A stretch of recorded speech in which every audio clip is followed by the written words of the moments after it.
মদিনার এক ছোট্ট গ্রামে এক গরিব বিধবা মহিলা তার ছোট ছেলেকে নিয়ে বাস করতেন। তার স্বামী ইন্তেকাল করার পর থেকে জীবনে অনেক কষ্ট নেমে আসে। কোনো উপার্জনের ব্যবস্থা ছিল না, খাবারও খুব কম যুক্ত। অনেক সময় না খেয়েই রাত কাটাতে হতো। একদিন মহিলা শুনতে পেলেন যে রাসূলুল্লাহ সাল্লাল্লাহু আলাইহি ওয়াসাল্লাম বলেছেন, যে ব্যক্তি সকালে 7টি আজুয়া খেজুর খাবে সে সারা দিন বিষ ও জাদুর প্রভাব থেকে নিরাপদ থাকবে।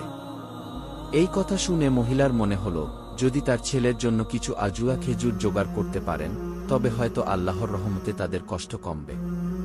কিন্তু সমস্যা ছিল, আজুয়া খেজুর ছিল অনেক দামি, যা তার পক্ষে কেনা সম্ভব ছিল না। একদিন মহিলা মসজিদের কাছে গিয়ে দাঁড়ালেন। রাসূলুল্লাহ সাল্লাল্লাহু আলাইহি ওয়াসাল্লাম সাহাবীদের সঙ্গে কথা বলছিলেন। হঠাৎ এক দানশীল ব্যক্তি কিছু খাবার ও খেজুর দান করলেন। যখন মহিলাটি এই দান নেওয়ার জন্য এগিয়ে এলেন, রাসূলুল্লাহ সাল্লাল্লাহু আলাইহি ওয়াসাল্লাম লক্ষ্য করলেন তার চোখে কান্না।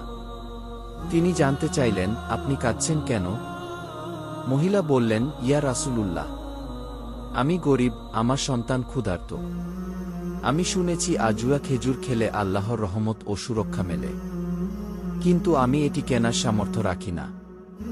রাসূলুল্লাহ সাল্লাল্লাহু আলাইহি ওয়াসাল্লাম তখন নিজের হাতে কিছু আজুয়া খেজুর মহিলার হাতে তুলে দিলেন এবং বললেন, আল্লাহ আপনার ঘরে বরকত দিন।